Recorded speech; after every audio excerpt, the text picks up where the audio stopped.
Akkam jirtu jaallatamoo daawwattoota FIB kun qophii utubaa biyyaati torbanitti yeroo tokko kan isin bira ga'uudha. Bakka jirtan maratti nagaan keenya kabajaaf jaalalaa isin qaqqabu sireen jenna. Guyyaa har'aa immoo barreessaa tokkoon asoof biratti qabadhee jira. Barreessaan koo har'aa kuni Tamasgeen Axinaafuu jedhama. Barreessaa kitaabota sadiiti. Hojjetaa baankii daldala Itoophiyaati.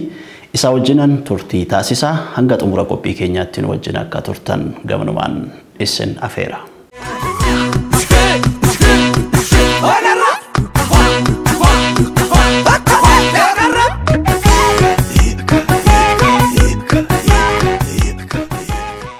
Mee Tamasgeen Axinaafuu eenyudha mee waa'ee kee daawwattoota keenyaaf ibsitee gara gaaffii kootti darba.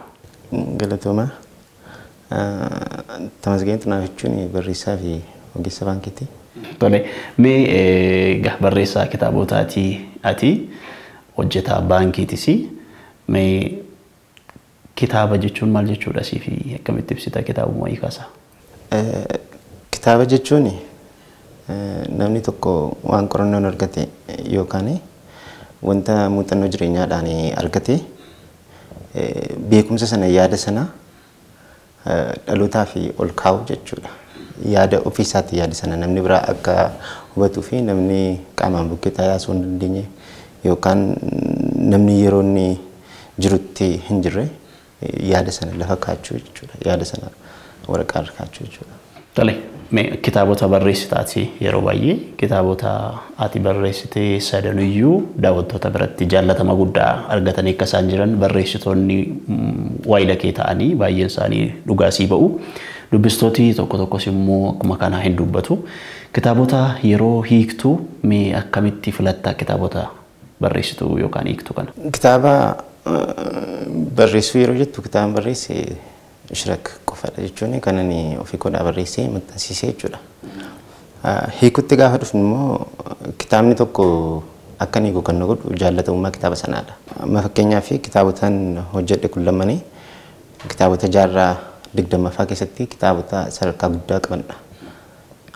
Kitaaba sana gaafa dubbisu gad fageenyaan dubbisuudhaaf jedhee kitaaba sana nan hiikaa jechuudha. Kitaabni sun yoo natti toledha kan ani dabarsu. Mee kitaaba yeroo hiiktu keessumaatii afaan inni ittiin barreeffame yeroo tokko tokko jechuudha. Kallattiidhaan hiiktee akka uummata kanaaf galutti jechuudha. Loqoda uummata kanaaf akka ta'utti rileetiif ta'e akka uummata kana keessa lixuu danda'utti hiikuudhaa fi wantooti rakkisan hin jiraatanii akkamitti dubbistoota kee garaa ga'a jettee yaadda akkaataan itti hiiktu? Yaada dhalaa yaadni afaan hin qabu jedheedha kana yaadu. Namni tokko gaafa yaadu yaada isaa sana keessatti exactly waan sana dhamane kenne yaadu afaan sana miti. Amma kitaabni tokko afaan Ingilizii yoo barreeffame namni kitaaba sana barreesse waan jechuu barbaade qaba. Ani immoo waan sanadha kanan afaan Oromoodhaan jedhu. Kanaafiyyuu kitaaba takka takka sirriidha akkuma jettee aadaan jiru wantoonni biyya kanatti yoo fiddee namaaf hin galle jiraachuu malu. Garuu waan yoo kallattii maalillee waan sun yoo sii dhufuu didee waan sana waan fakkaatu yaada sana fiddee garuu afaan kanaan keessaa jechuudha. Kallattii dhumaanii wanta inni jechuu barbaade sana jecha afaan Oromootiin bakka bu'uu danda'u barbaaddee fi afaan Oromoodhaan achi keessan jedhaaf jechuudha. Bakka buustaa jechuudha. Filaas hojii guyyaa tokkotti jalqabdee xumurtu wanti hin taaneefi amma kitaaba keessatti gaafa hojjedhu utuun hiikaa jiru iddoo tokkotti yoo sammuun kun dhabee yookiin immoo wanti sun yaadni sun naa dhufuu didee nan dhiisee cufee nan busha. Yeroo biraan sammuu haaraa yaada haaraadhaan humna haaraadhaan itti deebi'aa jechuudha. Kanaafiyyuu waan namni sun jedhudha kanan jedhu afaan Oromoodha. Kitaaba tokko hiikuudhaaf immoo waan ati beekuu qabdu tokko maali? Ulaagaan ati wanta ati danda'uu qabdu dandeettiin inni si gaafatu ulaagaan inni si gaafatu afaan kitaaba tokko hiikuudhaaf. Tokko kitaaba sana beekuu qabda afaan sana beekuu qabda. Amma kitaaba tokko gaafa hiiktu kitaabni sun maal akka ta'e beekuu qabda. Amma kitaaba sana irratti barreeffamoonni barreeffaman jiru. Barreeffamoota kitaaba sana qeeqanii barreeffamanis haa ta'u kan jajanii barreeffamanis karaa adda garaa ilaaluu qabda. Yoo fiilmiin irratti hojjetamee jira ta'e yoo ilaalte hin filatamaa jechuudha. waa'ee dhimma irratti hojjettu sanaa beekuu qabda. Waa'ee kitaaba sanaa beekuu qabda. Kitaaba sana beekteennaan kitaaba sana namoota kitaaba kana dubbisanii nama akkasumaan callisee dubbisuu caalaa kitaaba sana beekuu qabda. Ofii keetii jechuudha. Yoo sirriitti kitaaba sana nama isa dubbisu akkasumaan gaafa ofii keedaatiin nama barbaadetti dubbistu caalaa kitaaba sana beektee kitaaba sana achis gara afaan keetti deebisuun salphaa ta'a. Tole mee yeroo ammaa kana kitaabotii barreeffaman baay'een isaanii afaan Oromootiin barreessitoonni baay'een ba'aadha kan isaan jiran yeroo ammaa kana. Kitaabonni afaan Oromootiin barreeffaman kuni baay'een isaanii gara afaan Ingiliffaatti immoo deebi'anii jechuudha. Afaan Ingiliziidhaan kan barreeffaman kan barbaachisummaa qaban jiru gara afaan Ingiliziitti utuu deebi'anii aadaa afaan loqodaa wantoota baay'ee jechuudha waan Oromoon qabu eenyummaa isaa duudhaa isaa fudhatanii gara uummata biraa dhaquu kan danda'anii kitaabonni baay'een afaan Oromootiin yeroo ammaa kana barreeffamaniiti kan isaan jiranii. Isaan kana irratti yeroo baay'ee namooti Ingiliffarraa kan afaan Oromootti kan yeroo ammaa kana ijoolleen qubee jenereeshiniin kun ba'aadha kan isaan jiranii. Garuu immoo isa afaan Oromootiin barreeffame gara Ingiliffaatti deebisuu irratti baay'ee hojjetamaa jiru. Isa kana irratti akka barreessitootaatti maal yaaddu? Amma kanaaf amma sadarkaa baruun Oromoo amma sadarkaa kanaatti kumatamuu irraan keenya. Jechuun akki nuun itti dhufne sirnuma barreeffamaa ittiin afaan Oromoo barreessinu kan nuun qabaanne dhiyoodha. Akka gaafa akkuma seenaatti gaafa laaltu jechuudha. Kanatti immoo fagoo deemnee jirra. Inni sunis yeroo keessan qaqqaba deema yaada. Abdiin qaba. Tole. Kitaabota ati barreessite keessaan tokko sii kaasuu barbaada. Kitaabota Siraaq jedhamu kana kitaaba asoosamaatiin natti fakkaata inni kuni Tamasgeen Axinaafuu bara 2018dha. Finfinnee Oromiyaadha fuula kitaabichaarraa kan argamaa jiru. Mee kitaaba kana ofii keetii itti fakkaata kanatti barreessite kitaabni kun maal irratti kan xiyyeeffatedha? Barreessuus dubbisuus kitaaba kanaa nama bareechuu nan danda'a. Bara 2001 kutaa 11 yeroo baradhu yeroo sana kitaaba yeroon si fadhiistu jedhu kan Isaayyaas hordofaan barreeffame kitaaba tokko dubbise. Sana dura immoo fiilmii garaagaraa nan laala.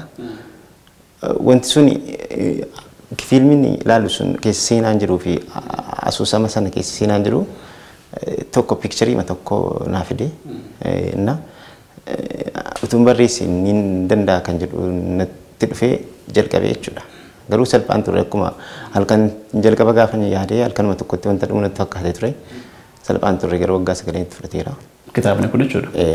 Kitaabni kun yuunivarsiitii na wajjin deemee hojii kollee na wajjiniin deemee bakka hojiillee erga hojii gadi waggaa dheeraa hojjedheedha kan inni maxxansiise.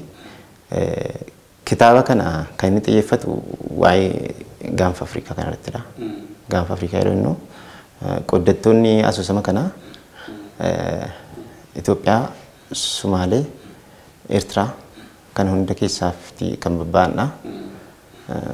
Seenaa haaluma naannoo kana jiru wal dhabdeemaa fi jaalalaas ta'u wal dhabdees ta'u haaluma naannoo kana irratti kan xiyyeeffatu. Tole kitaabni kun amma bara 2018 kan maxxanfame dubbistoota biraan mamsii geera. Koppii 1,000 maxxansiiseera. Dubbistoota biraan ga'uu yeroo jedhamu akka cheeniin isaan jiru karaatti gootu jechuudha. Karaatti namoota biraa raabsitee geessistu jechuudha. Garuu hamma tokko almost hamma dhumeera jedhee yaada. Koppii 100 caalaan harkatti nafu. Amma sa'aatii kanatti jechuudha. Garuu hamma barbaadamu raabsamnee hammi dubbisan immoo yaada pozitiif ta'e naa kennaniiru. Tole. Yeroo baay'ee gamma dubbistootni afaan Oromoo baay'ee ta'uu dhiisuu danda'u yeroo baay'ee kan dubbisu muraasa yeroon jedhamee wal komatamu hin jiraata. Gama kanaatiin maayinni hanqinni kitaabonni afaan Oromoo akka isaan baay'een dubbisamne akka isaan baay'een gurguramne wantooti danqaa ta'an akka keetti maal taajjabda maal argita? Amma fakkeenya tokkoon sii kaasuu barbaada. Magaalaa kana keessatti bishaan dhugnee fayyadamnu gafarsaadhaarra kan dhufu. Ammas aniifatti bakka jiru kana teenyee bishaan isa gafarsaadhaati achas nu dhufu dhuguudhaa fi ujummoon bishaan sun keessa yaa'ee dhufu nu barbaachisa. Aniifatti asiiti dheebochuu keenya irra miti inni guddaan. hojiini laga bishaan tun iddoo laga Gafarsaadhaa kaasee Maasiitti kan jiru ujummoon sun diriiruu qaba. Kitaabni afaan Oromoo iddooma tokkotti akkuma naannooma barreessaan sun jiruttidha kan kitaabni afaan Oromoo jiru. Kitaabonni koo namootuma naannaa argatanii namoota bakka hin jiru jiran baay'inaan jechuudha. Barreessitoota warra kaanis akkasumadha. Ujummoon dubbistoota dheebuu ogbarruu qabanii fi barreessitoota kitaabni bukkeetti galaana ta'e wajjin wal quunnamsiisu baay'ee hin jiru jechuu osoo hin taane hamma jiraachuu qaban jiru. Kanaaf rakkoon jiru dubbisaa fi barreessanii waliin arganne. Amma yeroo baay'ee leengaddaa namatu peejii feesbuukii tokko irratti koomentii kenna. Yeroo hundumaa kitaabni haaraan beera jettaniidha kan isin beeksistanii. Qoluma isaa malee garuu kitaaba ijaa argine hin beeknu jedha. Akkuma footoo feesbuukii irratti maxxanfachuu wayitee jechuudha. Okay, nu bira ga'aan jiru kitaabicha hin arginu feesbuukii irratti malee qabatamaadhaan hardi koppiinsaas soofti koppiinsaas nu bira hin geenye. Dubbisaa mataa ta'eyyuu akka carraa neetworkiin ati walii wajjin qabdu isa kaan caalaadhaa fi kitaaba argatta malee dubbisaa mataa ta'eyyuu hamma argachuu qabdu argattu kitaaba. Okay. Sanarratti hin hojjetamne jechuudha. Okay. Amma kana keessatti qaamni kana walitti fiduu gama keessaniin akka waldaa barreessitootaa keessa jiraachuu dandeessaati. Kana cheenii kana diriirsuudhaaf caasaattiin dubbisaa fi barreessaan wal bira ga'uu diriirsuudhaaf gama keessaniin yaaliin isin gootan maaltu jira? Gama godhaan yaaliin godhan qabu. Jechuun ani akkuma jalqaba irratti siimee nama baankii keessa hojjechaa kitaaba barreessu waan ta'eef yeroo baay'ee yeroon argaddutti barreessuumaa fi hiikurratti dhamadee kanan fayyadamu hojii kana dabalataan fudhadhee hojjechuun akka kootti natti cimuu danda'a. Garuu waldaan barreessitoota Oromoo waan hojjetin qabaata deeman yaada. Isaanis garuu humna amma qabaachuu qaban wanta qaban hin se'u. Jechuun xiyyeeffannoomti gara kanatti jiru tarii xiyyeeffannoo min jedha malee wanta hin jiru beeku xiyyeeffannoon kun baay'ee gadi bu'aadha jedhee yaada. Akkuma hawaasaatti ogbarruma keenya kana hunda miti kan fudhatee jiru jechuudha. Amma kitaaba Aanaa Firaank kana hiiktee jirtaa ta'e ofii keetii. Aanaa Firaank ka dubartii jaarraa 20ffaa keessatti baay'ee cimtuu akka isheen taate jechuudha. Seenaan isheen dubbata. Mee kitaaba kana akkamitti filatte? Waa'ee kitaaba kanaas mee xiqqoo? Kitaaba kana nan beeka. Namni kitaaba dubbisu kitaaba Aanaa Firaank beeka. Yoo kitaaba kana dubbisuu baatellee yeroo baay'ee akka mallattoo akka alaabaa abdii kutachuu dhiisuudha kan ishee ilaalamtu. Namni kamiyyuu kitaabota motivational ta'an kitaaba hamilee namatti tolan baay'ee keessatti kitaabonni maqaan ishee hin tuqama.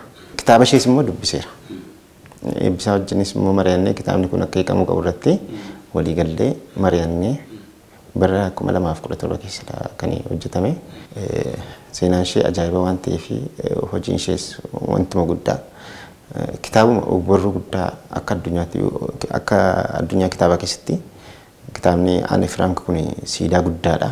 Mallattoo guddaa siidaa guddaa waan Jarman keessatti Yihuudoota irra ga'ee fi akka siidaa guddaatti wanta ilaalamuu fi kitaaba guddaa beekamaa waan ta'eef kitaaba kana beekuudhaaf haalumatti akka inni ibsu kan godhe.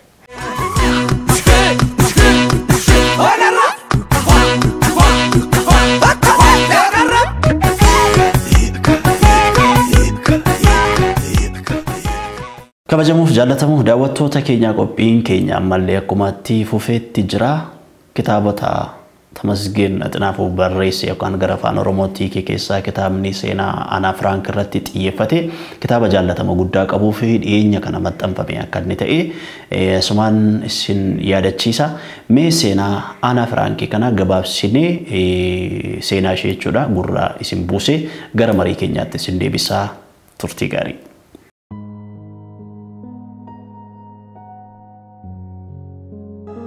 Anne is famous because of the diary she kept during World War. Kadhokatan kana keessatti guyyuun dabarsan bifa yaadannoon kaa'uu eegalte. Utuu xiqqoo hin turin haati manaa fi abbaan manaa maatii Daan jedhamuun waamaman ilma isaanii Piiter jedhaniin faana ta'uun bakka maatiin Firaank dhokatanii jiran kanatti dabalaman.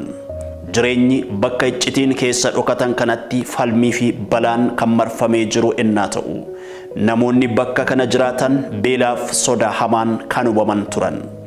Garuu hamma dhumaarratti to'annoo poolisoota jala erga goolabamee booda abbaan ishee akka addunyaan waa'ee dabtara yaadannoo guutuu mucaasaa baruuf barbaade. Yeroo kana Ani Firankii fi obboleettiin ishee Maargot qabamanii gara kaampii hidhamtootaatti geeffamanitti du'anii jiru turani. Utuu loltoonni Bersayn hidhamtoota oolchuuf hin dhufin dura bara 1945 ture kan lubbuun Ani Frank addunyaa kanarraa darbe. Dabtarri yaadannoo Ani Frank miidhama ulfaataa Yuudonni yeroo waraana kanaa dabarsan nuuf seenessa. Garuu seenaan jaalalaa fi Frankfurt Jarmaniitti dhalatte. Yaadannoo ishee guyyuus waxabajja duutee waan bira geesseef akkuma jirutti kaa'uun abba'anii Otto Frankitti dabtara yaadannoo Anii kana laatte. Innis akkuma yaadannoo mucaasaa kana harkaan ga'ateen abjuu mucaasaa galmaan ga'uuf muratee ka'e. Yaadannoo kanas isa isheen gulaalteef isa jalqabaa isheen katabdee wal bira qabuun gulaalli biroon qopheessee maxxansiise. Kana kan inni godheef sababa mataasaa waan qabuufi. Jalqaba irratti ulaagaa mana maxxansaa Hoolaandii guutuuf kitaabichi fuula baay'ee qabaachuu hin qabu. Dabalataan fedhii Aaneen waa'ee quunnamtii saalaa irratti waa'ee ishee katabde achi keessaa hir'isuun qaba jedhee yaades ture. Bara maxxansi jalqabaa ba'e sanatti 1947 keessa dhimma quunnamtii saalaa irratti qaanii malee katabuun orkaa ture. Namoota lubbuun darbaniif kabaja kennuuf jecha Otto Frank waan nama hin hawwanne kan haadha manaa isaa fi jiraattota mana iccitii sana keessa turanii biroo ilaalchisuun katabames maxxansa jalqabaa keessatti akka mul'atu hin goone. Aneen yeroo barreeffama yaadannoo guyyuu jalqabdee ganna 13 yeroo taatu ganna 15tti ammoo dhaabuuf hadirqamtu malee barreeffamni ishee ni jaallatamaaf hin jaallatamu laataa jettee mataa dhukkubsachuu hin naqne. Kan isheen duute utuu umurii ijoollummaa keessa seeraan hin ba'in 1945 kaampii Bergen Belsen jedhamu kan Jarman bakka Hanover jedhamu cinatti argamu keessatti. Anne lived to be 15 years old. In February 1945, she died of typhus in the concentration camp Bergen-Belsen.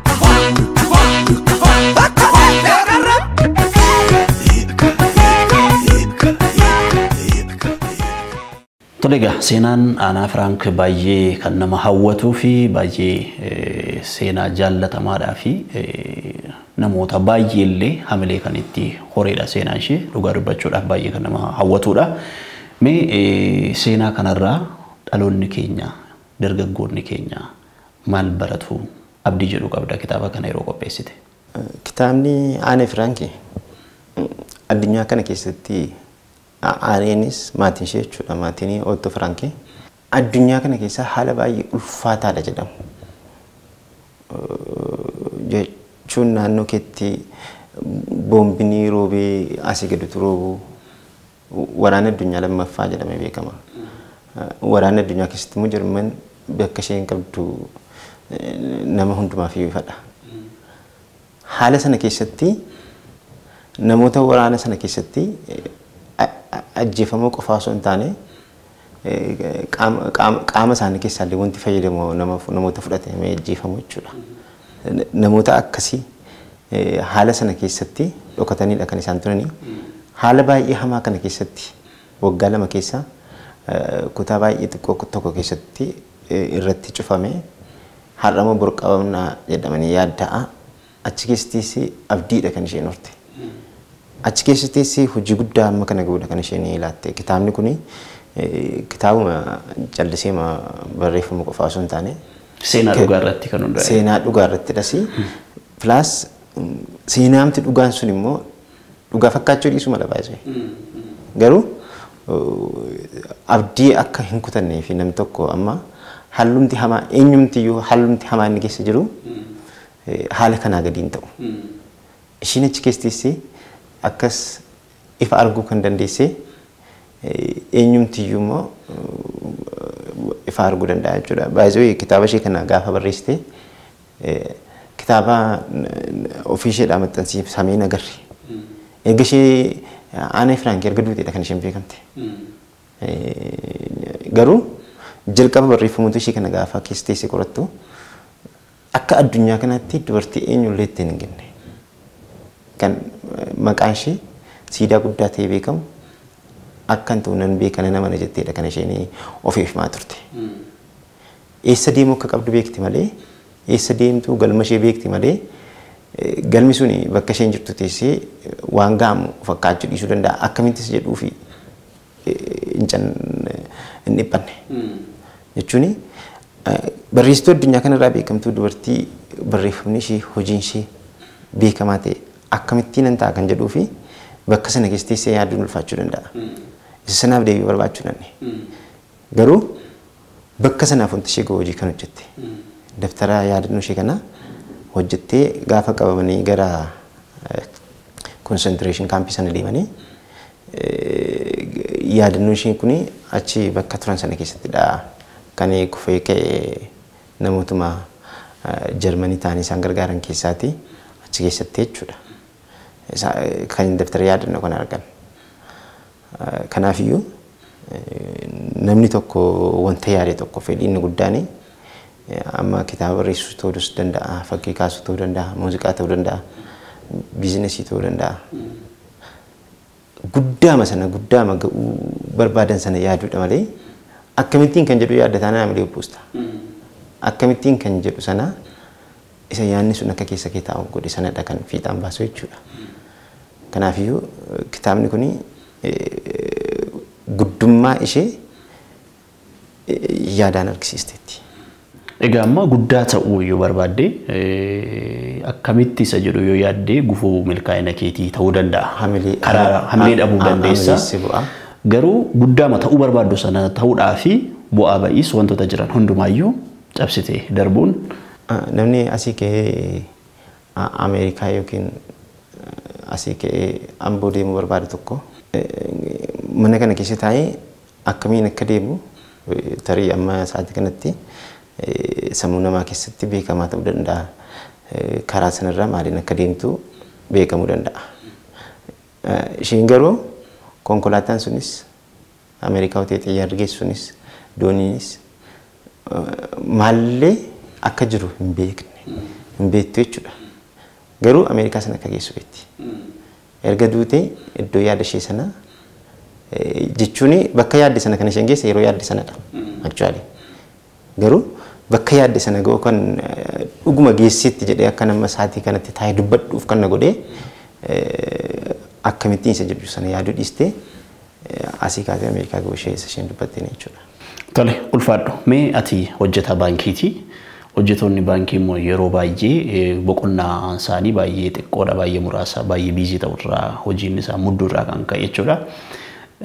Ati immoo hojjetaa baankii taatee otoo jirtu kitaabota immoo barreessitaa, kitaabota hiiktaa. Inni kun egaa yeroo baay'ee waliin akkamitti sii deemuu danda'e wal simee taayim manaajimentiin akkaataan itti fayyadama yeroo keetii maal fakkaata? Akka baankiitti akka ogeessa baankii tokkotti guyyaatti yoo maamilli nutti dhufee turuu baanne akka seeraatti guyyaatti kan nuti jennu sa'aatii 7 walakkaadha. Sa'aatii 7 walakkaa almost sa'aatiin 12 walakkaa yeroo mataa kootee jechuudha. Kanaafuu waan guddaa akkana hojjeteetti wanta ilaalamu miti. Halkanuma tokkotti sa'aatii man qabu hunda isaa yoo fayyadamee humna hin qabu hunda isaadhaan itti galeetii kana caalaa fagoo hojjechuu hin danda'ama. Halkanii sa'aatii ofii kodhaatti wanta hundumaa yeroo maatii kodhaaf kan nu kennee yeroo irraaf tutte jechuudha. Amma simboon jirti mucaa koo jechuudha. Isa dura garuu yeroon kitaabotaa warra ammatti argitu kan hojjedhe sana daa'ima sin qabu ture. Amma iyyuu hojjechaan jira kan baankitti iyyuutti gaafatamummaan dabalataa jira. Amma iyyuu kan sa'aatii tokko yoo hojjettee fagoo hojjetta. Warroonni kunillee akkamaa kana biizii yeroo hin taanettidha kan hojjedhe jechuudha. Ashirakiin yeroon barataa turedha harki caalu parsantiin caalu kan hojjetame gulaalli masaadha jechuuf nan danda'a argamu jiru argadhe riidit wantootuma beezii mataa ture sanarrattanii achi ol gamoo achi ol baase malee lafaa kaasee hojjedhe Minishiraakiin erga baankii galee. Warroota kana garuu halkan keessatti sa'aatii tokko sa'aatii lama xiyyeeffannoodhaan yoo laatte steeppiin isaa baay'ee tokko fakkaachuu danda'a garuu fagoo deemuu dandeessa. Tole. Kanaaf sa'aatii kee maaneejii gootee sirriitti fayyadamtennaan yeroo hojii kee irratti baay'ee hojjechuu dandeessaa jechuudha. Waan guddaa miti. Kana caalaa hojjechuu hin danda'amu. Tole. Mee kitaabni kee inni lammaffaan Think and Grow Rich yookaas immoo yaadi duroome inni jedhus kitaaba baay'ee jaallatama guddaa argateedha. Inni kunoo maal irratti kan xiyyeeffatedha? Kitaaba kana kan barreesse Naappooliyoon Hiili mucaa hiyyeessaati. Carraa garaa argateeni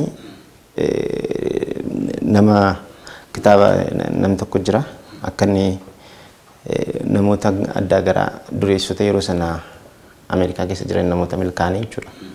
Kan akka Henry Ford fa'a namoota akkasii akka interview godhee haasofsiisuu gaafate qorannoo waggaa 25tti dureessota 500 olii interview godhee jaroota kana namoota milkaanii jechuudha. Gaaffiif deebii qorannoo waggaa 25 kana keessatti godhe keessatti falaasama milkaa'inaa fide. Falaasamoota kana namoonni kun yeroo gaaffiif deebii godhuufitti sadarkaa kana gahuu isaaniidhaa fi akkamitti yaadanii bakka kana ga'an kan jedhudha. Asirratti kitaabni kun kitaaba maallaqa qofa duukaa wal argamsiisuu miti. Namni kitaaba kana dubbise maallaqa keessaatti tuulataa qofa osoo hin taane qajeelfamoota 13dha kan inni 13-14 akkas kan inni namoota 500 kana keessaatti koomanii kan isaan shiroo waliin godhanii kan inni fudhate jechuudha. Qajeelfamoota kana kunneen fuudhee milkaa'inuma kamiiniyyuu qixa kamiiniyyuu akka hojjechuu danda'utti barreesse. Keessumaatti kitaabota gara motiveeshiniidhaan barreeffamanii amma kitaabota akka The Secret kan jedhaman jiru akka addunyaatti kitaabonni bakka guddaa argatanii kitaaba hunda isaanii bu'uura ta'edha. Dabalataan immoo kitaabni kun kan inni barreesse akka addunyaa kanaatti ogeessonni diinagdee akka jedhanitti World Economic Depression yeroo jedhamu keessatti yeroo bara 1937 jechuun yeroo itti carraan hojii bu'ee hamileen nama hundumaa akka Ameerikaattis ta'u akka addunyaatti jechuudha. Kufaatii diinagdee hamaa keessa yeroo itti galamee jirutti yaadi duroome jedheedha. Think and Grow Rich jedheedha kan inni kitaaba kana barreesse. Kitaaba baay'ee guddaadha. Tole, egaa kuni jenereeshinii keenyaa fi meesejjiin inni qabu akka ofii keetii gaafa qopheessite warra amma jiru dhaloota kanaa fi ergaa akkamii qabaata jettee yaadda? Kitaabni kun kitaaba qorannoo guddaadha. Akka Henry Ford jechuun nama konkolaataa hojjetedha beektaa. Namoota akkasii 500 namoota sadarkaa Henry Forditti jiranii namoota biliyeenarii Ameerikaa keessatti milkaa'inaan sadarkaa guddaa gahanidha. Akkaataa isaan itti yaadan kan inni barreesse kitaaba kana. Kanaafiyyuu qajeelfamoonni kun kitaabni kun gurgurtaadhaan sadarkaa qabatee akka jirutti nama mana. Amma kanallee wanta si ajaa'ibu afaan Ingiliishiidhaan kooppii miliyoonii tokkoon gurgurama waggaatti. Kitaabni kun jechuudha. Amma jechuun almost waggaa gara waggaa 80 wayii waggaa 90 akkas deemeera. Namichi du'eera. Garuu akka haaraatti kitaabni kun kooppiin miliyoonii tokko hin gurgurama. Afaanota addunyaa hedduutti hiikamu keessa darbe. Jechuun kitaabuma naa waame jedhee namootni kitaaba barreessanii barreessitoota gurguddoo beekamu addunyaa kanaadhaani. Astii kitaaba naa waame kitaaba bareedaa dubbistee jetteeni kitaabni bareedaa addunyaa kanaa mallattee gaafatteeni I'm sure Think and Grow Rich jedhanii siif deebisu jedhee yaada.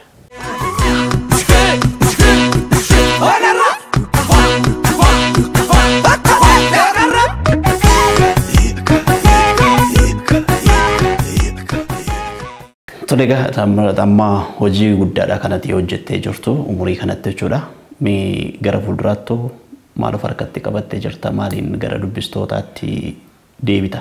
Kitaabni ofii kootii barreessee xumure kanan jalqabee qaba. Kanan xumure hin qabu kitaaba kana ofii barreesse. Kitaabota ni hiiki garuu hin jiru. Sadarkaama kitaabota kanaatti kitaabota gurguddoo ta'anii jechuudha akka addunyaatti. Kitaaba gaafa ni hiikwanii beekumsa kam achi keessa jiru kitaaba sana akkanitti hubadhe kitaaban jaalladhe sana nama hin jaalladhu fakka feeruutti kanan fudhu. Kitaaba kana dubbisee namoota afaan Oromoodhaanii Oromoodhaaf akkan himaa jiruttidha kanan of yaadu. Kitaabonni haala kanaan uummata koof immoo kitaabonni baay'een hiikamanii harka koo jiru. Baay'ee jiru kitaabonni 4 harka koo jiran kan hojjetamee dhume jechuudha. Maxxansaa fi yeroo isaa eegeen maqaqqaba. Kun yoo hojjetamee waggaa 3 boodadha kan inni maxxanfame. Yeroo isaa eegeen madhufadee yaada. Tole. Sakanaan egaa milkii gaariidhaan akkatti dhuftu abdii guddaa qabna. Asitti argamtee yaadanuu kennuu keetii fi baay'ee si galateeffannaa ulfaadhu siin jenna. Hojii kee hafaniif milkii gaarii hawwina. Ulfaadhu taa'an nagaadhaan. Kabajamuuf jaallatamoo daawwattoota keenya turtiin barreessaa fi hojjetaa baankii daldalaa Itoophiyaa Tamasgeen Axinaafuu wajjin taasifne kana gammaattisin daawwachiifne ture. Seenaa kanaaf qophii keenyarraatii waa guddaa akkasiin barattan abdii guddaa qabna. Egaan dargaggooti keenya abdii kutannaa malee ammallee jechuudha namootni hogbarruu Oromoo keessa jirtan aartii Oromoo keessa jirtanii jabaattanii hojjechuu bu'aa bayii kamiyyuu wallaansoo kamiyyuu dandamattanii hojii yookaas immoo imeejii Oromoo guddisuudhaa fi afaanota garaa garaatiin illee dubbistoota bira ga'uudhaa fi warra afaan keenya beekaniif hin beekne bira ga'uudhaa fi socho'uu hojjechuun ga'ee hunduma keenyaati jabaachuun akkasin irra jiru sagantaa kanaan asumaan isiniif dhaamu barbaanna. Qophii kana qopheessee kan isin biraan ga'an Daani'el Tasfaayiiti. Ogummaa teeknikaatiin seenaa lammiitu na wajjin ture. Qophiileen hafan itti fufaniiru. Torbee sagantaa biraan qabadhee dhiyaadhaa. Nagaatti.